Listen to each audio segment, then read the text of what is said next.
जय हिंद दोस्तों, welcome to focus study centre.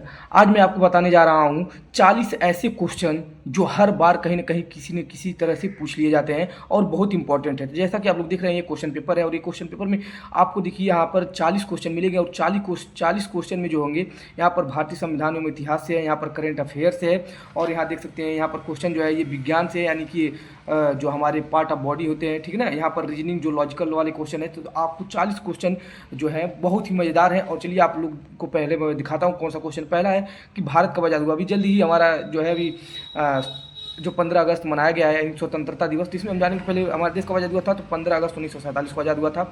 Bharat लगभग कितने वर्षों तक अंग्रेजों का गुलाम था? तो 2 वर्षों तक ये गुलाम था। भारतीय संविधान कब लागू हुआ था? भारतीय संविधान 26 जनवरी 1950 को लागू हुआ था। भारतीय संविधान कब अपनाया गया था? ये क्वेश्चन जो है बहुत लोग जो गलत कर देते 26 जनवरी को बोले थे, ये अपनाया गया था बोला था तो 26 नवंबर 1949 को। फिर देखिए भारतीय संविधान के मुख्य शिल्पकार कौन थे? तो डॉक्टर भीमराव अम्बेडकर थे।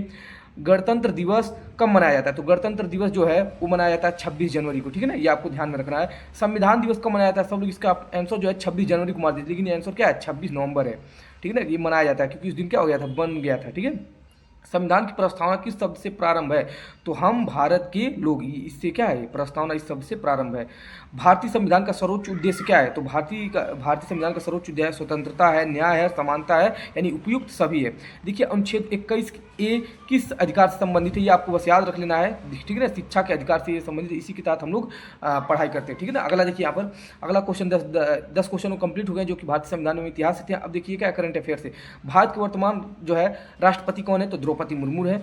भारत के वर्तमान उपराष्ट्रपति कौन है? तो आपको याद रखना होगा, यहाँ जो है सारे ऑप्शन गलत दिए गए थे, ठीक है ना। जगदीप धनखड़ जो है ये भी है, वेंकैया नायडू है, अंसारी, ये गलत है। कौन है? सीपी राधाकृष्णन है, नए, ठीक है ना, नए हैं। भारत के वर्तमान प्रधानमंत्री नरेंद्र मोदी हैं। भारत के वर्तमान गृह मंत्री कौन है? अमित शाह है। भारत के वर्तमान रक्षा मंत्री राजनाथ सिंह है। भारत के वर्तमान विदेश मंत्री डॉक्टर एस जयशंकर है।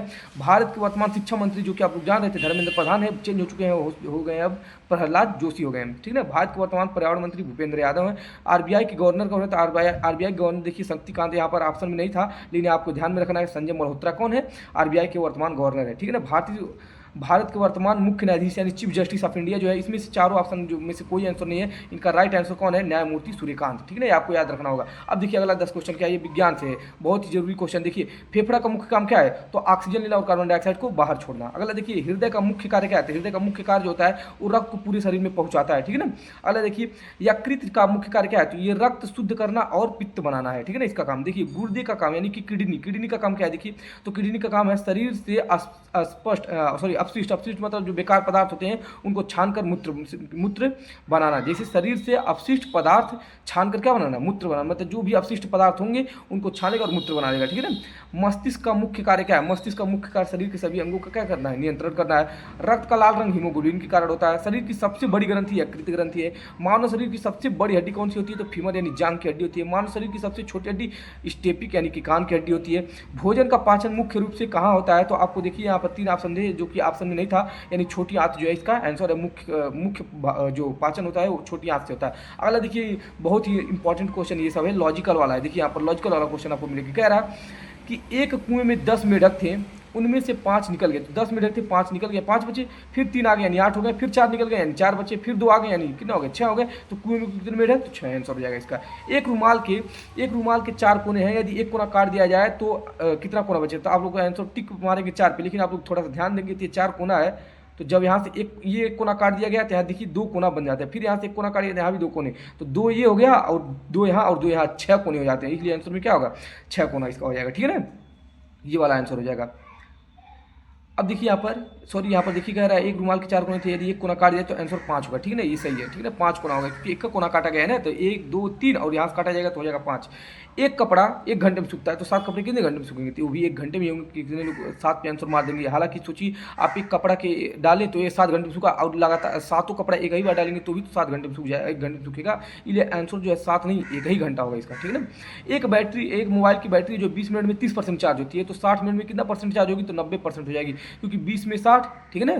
फिर 20 में 60 यानी 90, सॉरी 20 में 30, फिर 20 में अगला 20 में 60 हो जाएगा, फिर अगला 20 में, यानी 60 मिनट में कुल कितने 90% चार्ज हो जाएगी। एक टोकरी में 10 आम थे, आपने उसमें से 3 निकाल लिए, तो आपके पास कितने आम बचे? तो आप लोग सोचेंगे कि 10 में से 3 निकाल लिए 7 बचे, हालांकि गलत है, क्योंकि आपने 3 आम निकाले तो आपके पास 3 ही तो होगा, इसलिए आंसर 3 होगा।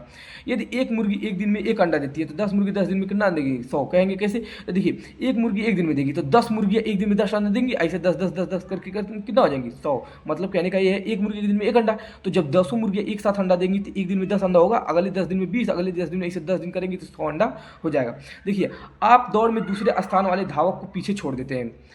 अब आप किस स्थान पर है? तो सोचिए, कह रहा है कि यहाँ पर कोई फर्स्ट वाला है, यहाँ पर कोई सेकंड वाला है और यहाँ पर आप हैं। तो ये कह रहा है कि आप किसी दौड़ में धावक को सेकंड वाले को पीछे छोड़ देते, तो आप यहाँ से आएंगे तो इसको पीछे छोड़ेंगे, यानी यही तो आएंगे, यानी सेकंड पोजीशन तो आएंगे।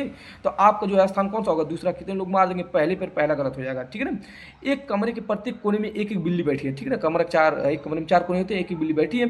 प्रत्येक बिल्ली के सामने 3 बिल्लियाँ हैं। कमरे में कुल कितनी बिल्लियाँ हैं? तो आप लोग सोचेंगे 3 उसके सामने, 3 उसके सामने, ऐसे करके 12 बता देंगे। हालांकि आंसर गलत हो जाएगा, क्योंकि जब एक कमरा है तो एक कमरे में सोचिए यहाँ बिल्ली रहेगी तो इसके सामने यहाँ 1 2 3 3 बिल्ली दिखेगी, ये यहाँ से देखा जाए तो 1 2 3 सब, यानी सब लोग 3 3 बिल्ली सबके सामने पड़ेंगे, यानी 4 ही बिल्ली टोटल होंगी, ठीक है ना।